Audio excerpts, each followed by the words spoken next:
नमस्कार साथियों, देखिए आज 3 मार्च को आपकी संगणक की जो एग्जाम हुई है कंप्यूटर की 3 मार्च 2024 को, उसमें आपके जीके के जो क्वेश्चन आंसर पूछे गए हैं उसकी अपन यहाँ पर बात करने वाले हैं।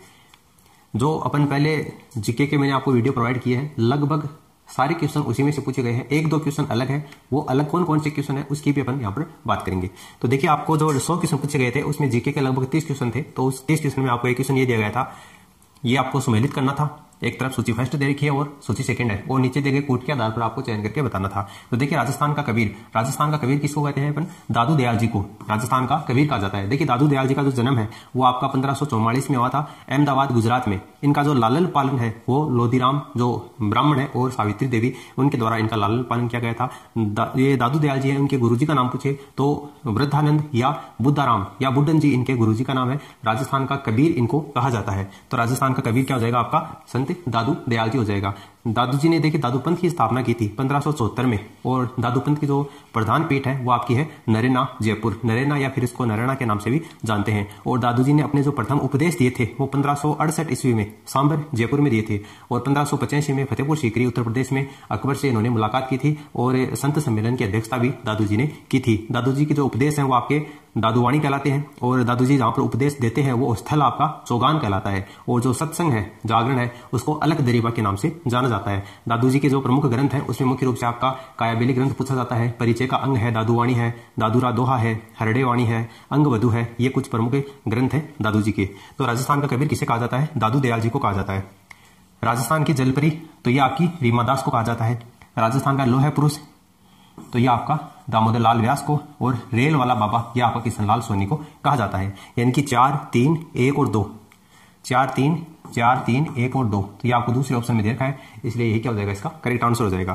फिर देखिए अगला क्वेश्चन आपको इसमें पूछा गया था, विजय सिंह पथिक द्वारा कौन सा आंदोलन चलाया गया था? विजय सिंह पथिक जी के द्वारा कौन सा आंदोलन चलाया गया था? असहयोग आंदोलन, बिजोलिया किसान आंदोलन, चिपको आंदोलन, शेखावाटी आंदोलन या अनुत्तरित? तो देखिए विजय सिंह पथिक जी की बात करें तो विजय सिंह पथिक का जो जन्म है वो गुठावली कला बुलंदशहर उत्तर प्रदेश में हुआ था। इनके पिताजी का नाम हिम्मत सिंह गुर्जर था, और इनकी माता का नाम क्या था? आपका कमला देवी था। इनकी पत्नी का नाम जानकी देवी था। इनका मूल नाम पूछा जाए आपको, अगर विजय सिंह का मूल नाम कई बार पूछा जाता है, इनके मूल नाम है वो आपका भूप सिंह, या इनके बचपन का नाम क्या है? भूप सिंह है। विजय सिंह पथिक के बारे में अपन बात करें तो 1915 के अंतर्गत आपका फिरोजपुरा कांड हुआ था। तो फिरोजपुरा कांड के बाद में इन्होंने अपना नाम ये परिवर्तित कर लिया था, और भूप सिंह से क्या नाम रख लिया था? विजय सिंह पथिक का नाम रख लिया था। विजय सिंह पथिक के जो चाचा थे बलदेव, उनके साथ में ये राजस्थान में पहली बार आए थे। और भारत में किसान आंदोलन का अगर आपसे जनक पूछा जाए तो भारत में किसान आंदोलन का जनक आपके विजय सिंह पथिक जी हैं। सशस्त्र क्रांति के आरोप में गोपाल सिंह खरवा के साथ में अजमेर में आपके जो टाटगढ़ दुर्ग है, उस जो वर्तमान में जेल के रूप में संचालित है, तो उसी टाटगढ़ दुर्ग अजमेर के अंतर्गत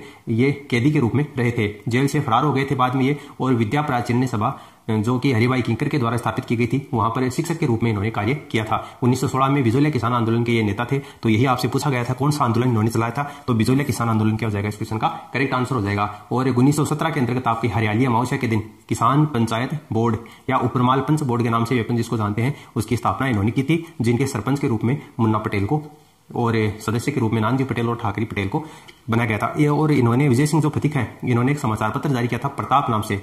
हालांकि उसके प्रताप नाम से इसे बिजोलिया किसान आंदोलन का प्रचार प्रसार किया था। वैसे प्रताप जो समाचार पत्र है वो कानपुर से प्रकाशित हुआ था और गणेश शंकर विद्यार्थी के द्वारा प्रकाशित किया गया था। लेकिन उस प्रताप समाचार पत्र के अंतर्गत बिजोलिया किसान आंदोलन का जो प्रचार प्रसार करने का कार्य है वो आपका विजय सिंह पथिक जी के द्वारा किया गया था। तो बिजोलिया किसान आंदोलन क्या हो जाएगा? इस क्वेश्चन का करेक्ट आंसर हो जाएगा।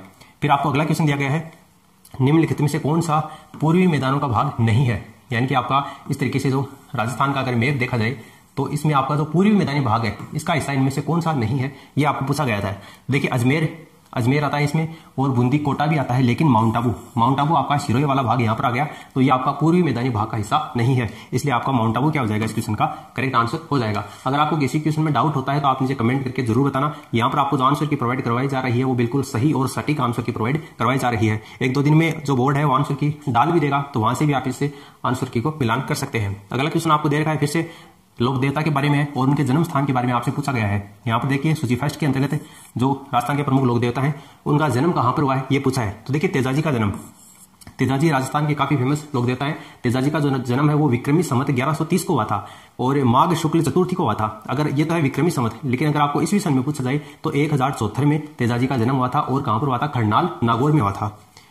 तेजाजी का जन्म कहां पर हुआ था? खंडाल नागौर में हुआ था, यानी कि पहले का 4 हो जाएगा। अब पहले का 4 आपको इसमें नहीं दे रखा है, इसमें नहीं दे रखा है, इन 2 में दे रखा है, ठीक है। तेजाजी का जन्म कहां पर हुआ था? खंडाल नागौर में हुआ था। और इनके पिताजी का नाम ताहड़ जी था, इनके माता का नाम रामकुंवरी था, और इनके बहन का जो नाम है वो राजल और बुंगरी था। इनकी पत्नी का नाम पेमल था, जो कि आपकी पनेर अजमेर की रामचंद्र जी की पुत्री थी। और इनके गुरु का नाम था वो आपका गुसाईदास जी था। तेजाजी की सवारी के बारे में कई बार पूछा जाता है। लीलन या श्रृंगारी इनकी सवारी है। और तेजाजी के जो गीत हैं वो तेजाटेर कहलाते हैं। तेजाजी की कर्मस्थली अगर आपसे पूछा जाए तो ये आपकी बांसी दुगारी, और बांसी दुगारी कहां पर? आपकी बूंदी में है। तेजाजी को ही काला बाड़ा या फिर काला बाला का देवता कहा जाता है। काला का मतलब क्या होता है? सर्प, और बाड़ा का मतलब होता है नारू रोग। तो काला बाड़ा का देवता है वो किसको कहा जाता है? तेजाजी को कहा जाता है। गोरक्षक देवता भी इसी को कहते हैं, सर्पों का देवता भी इसी को कहते हैं, कृषि उपकारक देवता भी इसी को कहते हैं। और मुख्य रूप से अगर आपसे ये पूछा जाए कि कौन से जिले के प्रमुख लोक देवता है, तो ये तेजाजी जो है वो आपके अजमेर जिले के प्रमुख लोक देवता है। अजमेर जिले के लगभग गांव में, सभी गांव में आपको तेजाजी के मंदिर वो देखने को मिल जाएंगे। अगर आपसे ये पूछा जाए कि राजस्थान के प्रसिद्ध या सर्वाधिक लोकप्रिय लोक देवता कौन से हैं, तो आपके तेजाजी हैं। कृषि कार्य के दौरान जहरीले जानवरों के डंक से बचाने के लिए 9 गांठों की गोगा राखड़ी बांधी जाती है। तो ये आपके नागौर हो गया। उसके बाद में बात करें गोगाजी, तो गोगाजी का जन्म जो है वो आपका कहां पर हुआ था? चूरू जिले में हुआ था। और ये टल्लीनाथ जी नहीं, ये कहां पर है? तल्लीनाथ जी है, तल्लीनाथ। यहाँ पर देखिए इंग्लिश वर्जन आप इसका देख सकते हैं, ये तल्लीनाथ जी है, ये हिंदी में टल्लीनाथ लिखा गया है। और ये है पाबूजी। तो देखिए अपन बात करें गोगाजी की, तो गोगाजी सांपो सरप के लोक देवता है, वो गोगाजी को कहा जाता है। और गोगाजी के बारे में कई चीजें हैं जो आप शायद पहले भी जानते हैं, क्योंकि इनका जन्म है वो 1003 में हुआ था। यहाँ पर चूरू दे रखा है, लेकिन चूरू में अगर पर्टिकुलर आपको जगह पूछा जाए तो ददरेवा चूरू में इनका जन्म हुआ था। और इनकी पत्नी का नाम तो वैसे कई पत्नियां थी गोगाजी के, लेकिन इनका जो पहला विवाह हुआ था वो सूरील के साथ में हुआ था। और दूसरी जो पत्नी थी इनकी वो कोल्लूमंड बुड्ढो जी राठौड़ की पुत्री थी, कोल्लूमंड की केलमदे। कहा जाता है कि गोगाजी के टोटल 47 पुत्र थे, ठीक है। इनके गुरु का नाम तो गोरखनाथ जी था, जिनको सांपों में सिद्धि प्राप्त थी। और इनकी जो सवारी है वो है नीली घोड़ी या गोगा बप्पा, ये गोगाजी की सवारी है। और जाहिर पीर के नाम से भी किसको जाना जाता है? गोगाजी को जाना जाता है। जिंदा पीर भी इसी को कहा जाता है, सांपों के देवता के रूप में भी इसी को पूजा जाता है। और इनका जो प्रतीक चिन्ह है गोगाजी का वो है पत्थर की मूर्ति के ऊपर सांप का चित्रण किया हुआ। और गोगाजी का जो मुख्य रूप से मंदिर बनाया जाता है वो थान कहलाता है। और खेजड़ी वृक्ष के नीचे गोगाजी का जो मंदिर है वो बनाया जाता है। तल्लीनाथ जी की बात करें तो तल्लीनाथ जी है, इनका वास्तविक नाम अगर आपसे पूछा जाए तो गांगदेव इनका वास्तविक नाम था। शेरगढ़ ठिकाने जोधपुर के ये ठाकुर थे। इनके गुरु का नाम जालंधर नाथ था और इनके पिताजी का नाम विरमदेव था।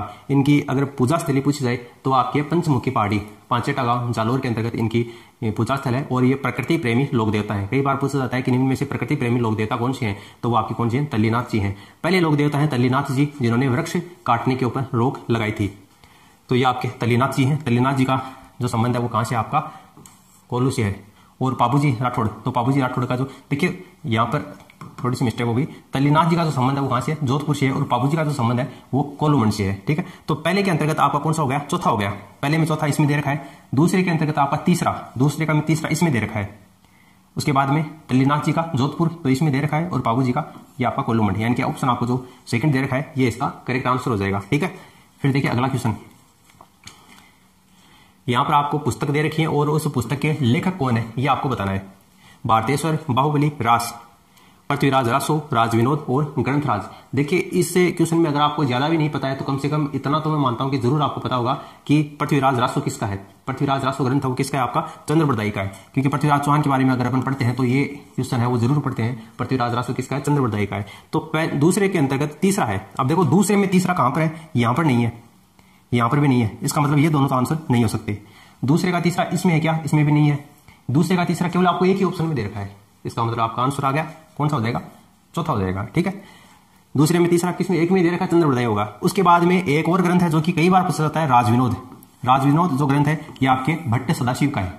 ये भी आपको ध्यान में रखना है। तीसरे में पहला इसमें दे रखा है और पहले में चौथा हो जाएगा, यानी कि भारतेश्वर, बाहुबली, रास है और शालीभद्र सूरी का है। और ग्रंथराज जो ग्रंथ है ये रचना आपकी किसकी है? गोपीनाथ की है। तो ऑप्शन 4 इसका करेक्ट आंसर हो जाएगा। फिर अगला क्वेश्चन आपको दिया गया है, ये प्रसिद्ध स्थान है, कौन सा स्थान है, वो कहां पर है, कौन से शहर में स्थित है, ये आपको बताना था। बादल विलास महल। देखिए बादल विलास महल के बारे में मैं आपको कई बार बता चुका हूं। राजस्थान में जो दुर्गों की अपनी सीरीज शुरू करके उसमें मैंने आपको कई बार बताया है बादल महल कहां पर है। बादल महल मैंने आपको बताया था कहां पर है? जैसलमेर के अंतर्गत है। ये बादल विलास महल है। बादल विलास महल कहां पर? आपका जैसलमेर के अंतर्गत है। तो आपका जैसलमेर हो जाएगा। उसके बाद मुबारक महल। तो देखिए मुबारक महल वैसे राजस्थान में 2 है। राजस्थान में 2 मुबारक महल है। एक आपका है जयपुर के अंतर्गत और एक आपका जो मुबारक महल है ये आपका टोंक में है। लेकिन ये जो टोंग आपको ऑप्शन में दे नहीं रखा है, जयपुर आपको ऑप्शन में दे रखा है, इसलिए मुबारक महल कहां पर हो जाएगा, जयपुर में हो जाएगा। जयपुर में भी अगर आपको पूछा जाए पर्टिकुलर कहां पर है मुबारक महल, तो चंद्र महल सिटी पैलेस के अंतर्गत है। जयपुर में ये मुबारक महल है।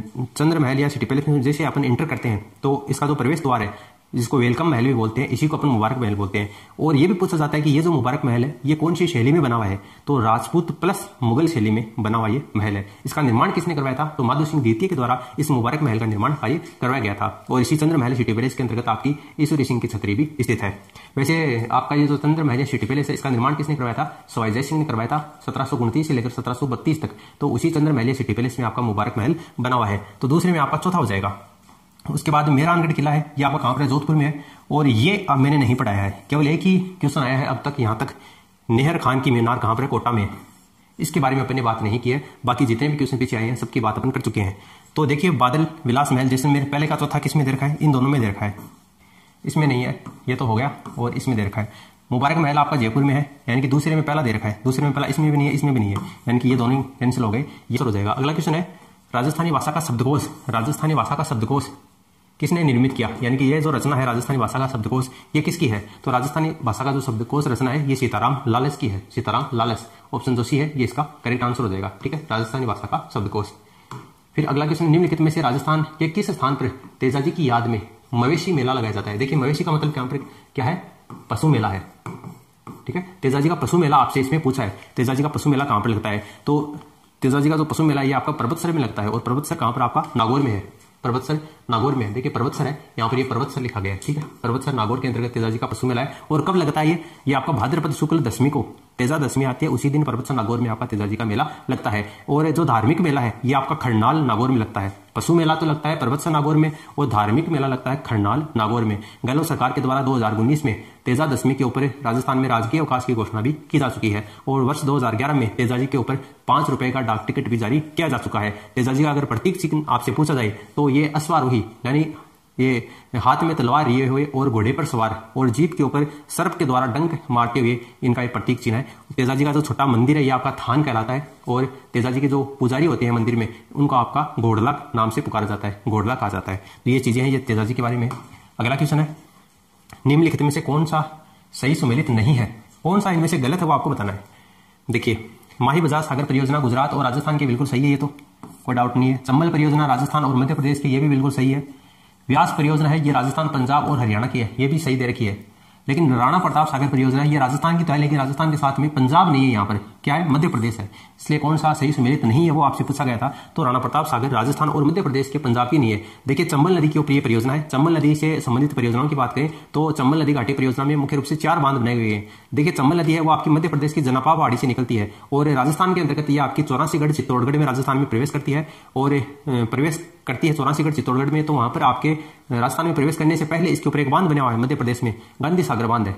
जब ये राजस्थान में प्रवेश करती है, राजस्थान में प्रवेश करने के बाद में ये आपके रावत भाटा चित्तौड़गढ़ के अंतर्गत राणा प्रताप सागर बांध बना हुआ है। तो ये राणा प्रताप सागर बांध है, ये आपका कहां पर है, चित्तौड़गढ़ के अंतर्गत है, रावत भाटा चित्तौड़गढ़ में। लेकिन ये संयुक्त परियोजना है राजस्थान और मध्य प्रदेश की, तो पंजाब में इसका कहीं कहीं तक दूर दूर तक कोई लेना देना नहीं है, ये इसका गलत हो जाएगा। 4 बांध बने हुए हैं, एक आपका गांधी सागर बांध है, दूसरा आपका राणा प्रताप सागर बांध है, तीसरा है जवाहर सागर बांध और चौथा बांध आपका कोटा विराज बांध। तो ये 4 बांध है जो कि आपके इस चंबल नदी के ऊपर बने हुए हैं। अगला क्वेश्चन है, सनसेरा जलदेवी माता जी का मंदिर निम्नलिखित में से किस स्थान पर स्थित है। ये क्वेश्चन अपन ने नहीं पढ़ा है। देखिए जो नहीं पढ़ा है उसके बारे में मैं आपको साफ साफ बता दूंगा कि इसके बारे में अपन ने पहले बात नहीं की है। कोई शर्माने वाली बात, झूठ बोलने वाली बात है ही नहीं अपने पास में। लेकिन जो पढ़ा है फिर आप उसको गलत करके आ गए, ये तो कहीं ना कहीं एक सोचने वाली बात है। ठीक है, सनसेरा जलदेवी माता जी का जो मंदिर है ये आपका मेवाड़ में है। और मेवाड़ में इनसे संबंधित देखिए अजमेर मेवाड़ में नहीं आता है, जोधपुर नहीं आता है, जालौर नहीं आता है, मेवाड़ में आपका राजसमंद जिला आता है। तो ऑप्शन सेकंड इसका आंसर हो जाएगा, सनसेरा जलदेवी। ये नया क्वेश्चन है, इस बार पहली बार ये क्वेश्चन पूछा गया है, पहले पिछले सालों में कभी भी ये क्वेश्चन एग्जाम में नहीं आया है। ठीक है, तो राजसमंद इसका आंसर हो जाएगा। फिर अगला क्वेश्चन है, निम्नलिखित में से किस शहर में इंद्रप्रस्थ औद्योगिक क्षेत्र। अब इस क्वेश्चन के बारे में अपन कितनी बार बात कर चुके हैं। लास्ट ईयर एग्जाम्स, पिछले सालों के पेपर अपन जब सोल्व करते हैं तो ये क्वेश्चन बहुत बार पूछा गया है। 2023 में भी न जाने कितनी बार ये क्वेश्चन है, लगभग हर एग्जाम में ये पूछा गया है। कोटा के अंतर्गत है इंद्रप्रस्थ औद्योगिक क्षेत्र। ठीक है, कोटा इसका आंसर हो जाएगा। फिर अगला क्वेश्चन है, अपने योगदान के लिए 2 बार नोबेल पुरस्कार प्राप्त करने वाली महिला, और न केवल महिला, 2 बार एकमात्र महिला है, 2 बार नोबेल पुरस्कार प्राप्त करने वाली एकमात्र महिला है। 1903 में इनको फिजिक्स के क्षेत्र में इनको अपने पति के साथ में ये नोबेल पुरस्कार मिला था। ठीक है, मैडम मेरी क्यूरी। ठीक है, 2 बार नोबेल पुरस्कार प्राप्त करने वाली एकमात्र महिला ये। अगला क्वेश्चन है, राजस्थान राज्य के छठे वित्त कमीशन के अध्यक्ष कौन है? छठे वित्त कमीशन के अध्यक्ष पूछे आपके, तो ये प्रद्युमन सिंह है, प्रद्युमन सिंह, ऑप्शन सी इसका आंसर हो जाएगा। फिर अगला क्वेश्चन है, जयपुर से पहले राजस्थान की राजधानी कहां थी? अब ये क्वेश्चन बताने लायक थोड़ी, आप बताओ, जयपुर से पहले राजस्थान की राजधानी कौन सी थी? अपन राजस्थान का जब एकीकरण पढ़ते हैं तो कितनी बार अपन इस क्वेश्चन के बारे में बात कर चुके हैं। देखिए, राजस्थान का एकीकरण 7 चरणों में हुआ था। पहले चरण में एबीसीडी, अलवर, भरतपुर, करौली और धौलपुर और निमराना जो ठिकाना है उसको मिलाया गया था और मत्स्य संघ का निर्माण हुआ था, जिसका उद्घाटन नरहरि विष्णु गोडगिल ने किया था। शोभाराम कुमावत जो कि अलवर के थे उनको प्रधानमंत्री बनाया गया था। उदय भान सिंह जो कि आपके धौलपुर के थे उनको राज प्रमुख बनाया गया था और अलवर को राजधानी बनाया था। यानी कि पहले चरण के अंतर्गत आपकी राजधानी कौन सी थी? अलवर थी।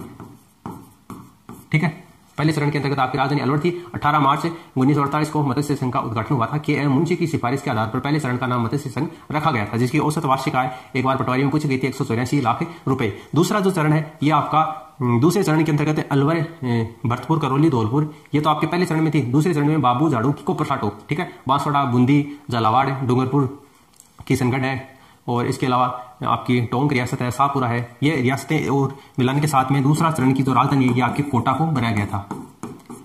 और तीसरा जो चरण है, तीसरा चरण में आपका राजधानी जो है उदयपुर को मिलाकर बाद में तीसरे चरण की यानी राजस्थान संघ में उदयपुर को मिला दिया गया था और तीसरे चरण की जो राजधानी है ये आपकी कौन सी थी? उदयपुर थी। ठीक है, देखिए तीसरे चरण की बात करें तो 18 अप्रैल 1948 को हुआ था। पहला चरण हुआ था 18 मार्च को, दूसरा 25 मार्च को और उसके बाद में तीसरा है वो आपका 18 अप्रैल 1948 को हुआ था, जिसमें प्रधानमंत्री माणिक्यलाल वर्मा को बनाया गया था और राष्ट्र प्रमुख भूपाल सिंह को बनाया गया था। राजधानी उदयपुर थी और इसके उद्घाटनकर्ता चाचा नेहरू यानी पंडित जवाहरलाल नेहरू थे। माणिक्यलाल वर्मा ने कहा था कि मेवाड़ के महाराणा भूपाल सिंह और मंत्री रामामूर्ति मेवाड़ के 20 लाख लोगों के भाग्य का निर्धारण अकेले नहीं कर सकते थे। ये तीसरे चरण के दौरान ये कथन कहा गया था, किसने? माणिक्यलाल वर्मा ने कहा था। और जो आपका चौथा चरण है उसमें राजस्थान की 4 प्रमुख बड़ी रियासतें जिसमें जयपुर, जोधपुर, जैसलमेर और बीकानेर रियासत को मिलाकर राजस्थान का एकीकरण है वो लगभग पूरा मान लिया गया था 30 मार्च 1949 को। और चौथे चरण में आपकी राजधानी है वो जयपुर को बनाया गया था। तो यही तो आपसे पूछा गया है, जयपुर से पहले राजस्थान की राजधानी कौन सी थी? तो चौथे चरण में तो जयपुर बनी थी और जयपुर से पहले कौन सी थी? आपकी उदयपुर थी। तो उदयपुर इसका राइट आंसर हो जाएगा। इतना ही क्वेश्चन था अपना, ठीक है। लेकिन ये राजस्थान का एकीकरण आपको पढ़ा हुआ होना चाहिए। अगर आपका पढ़ा हुआ है तभी आप कर सकेंगे।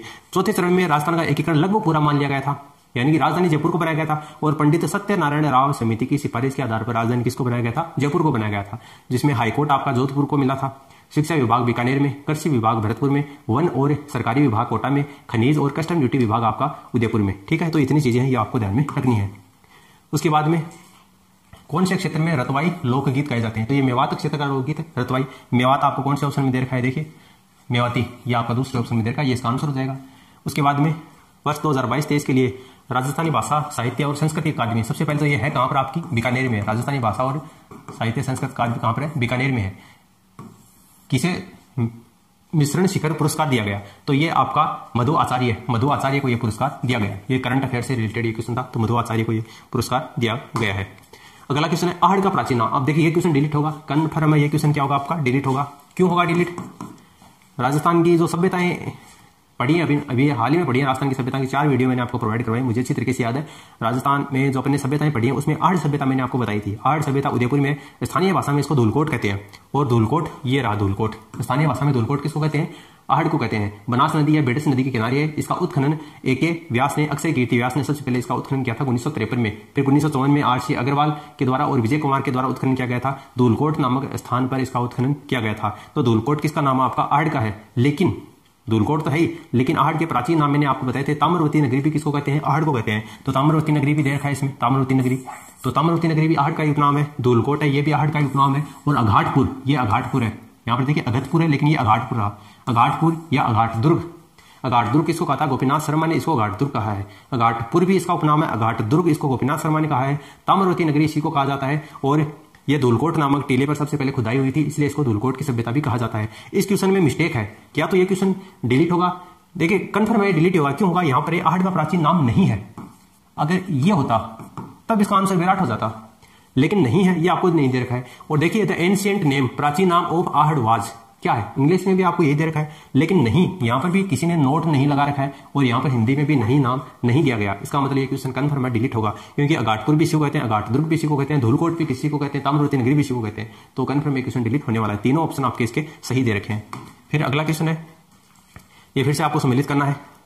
इसके अंदर देखिए राज्य ऊनी मिल, राज्य ऊनी मिल कहां पर? आपकी बीकानेर में है।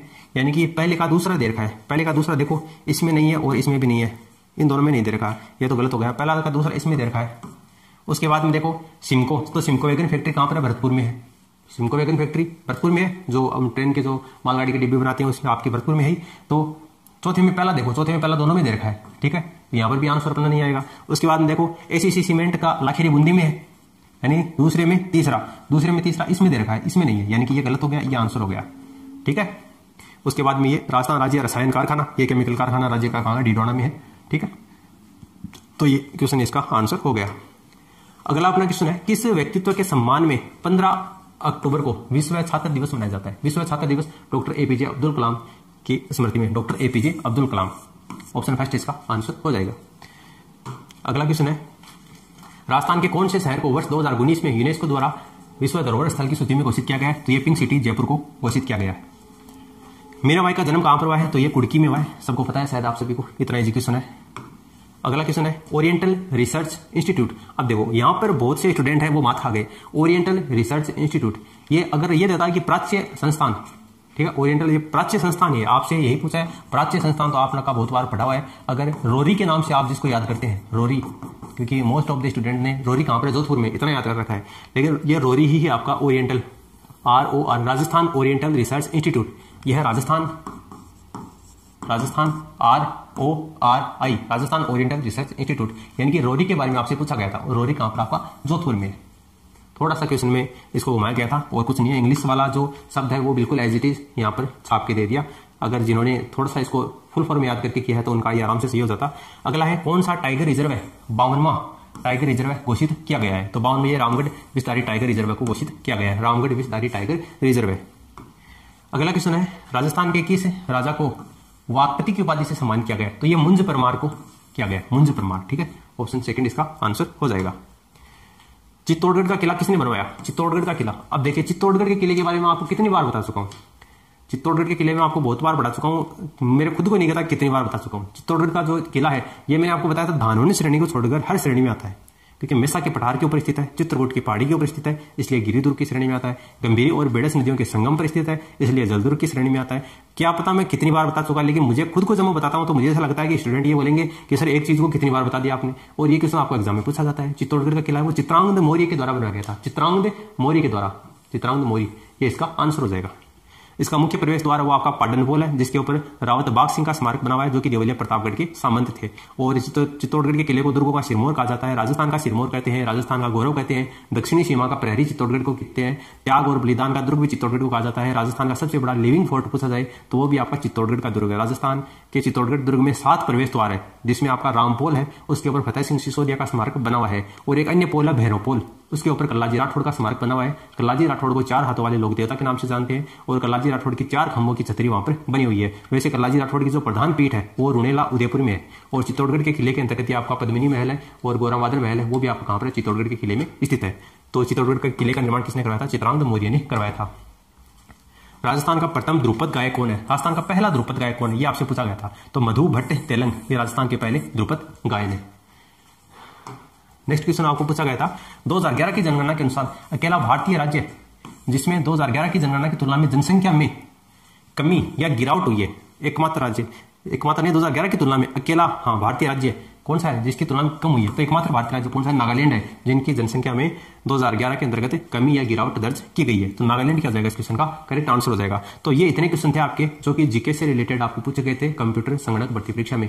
सारे क्वेश्चन के बारे में अपने बात कर चुकी है। वीडियो कैसा लगा है रेस्पॉन्स जरूर दें, अपने दोस्तों के साथ में आप इस वीडियो को शेयर जरूर करें ताकि वो भी अपने आंसर की मिला सकें। और कितने क्वेश्चन आपके सही होते हैं इन जीके वाले क्वेश्चन में, तो ये आप नीचे कमेंट करके जरूर बताना। और हमारे पढ़े हुए में से कितने क्वेश्चन आपके याद थे, कितने क्वेश्चन एग्जाम में आए हैं, उनका भी आप रिस्पॉन्स जरूर देना, क्योंकि 1-2 क्वेश्चन है जो कि हमारे पढ़े हुए में से नहीं आए हैं, तो वो उनके अपन बात कर चुके हैं। फिलहाल इस वीडियो में इतना ही, मिलते हैं नई वीडियो में किसी नए टॉपिक के साथ में, तब तक के लिए जय हिंद।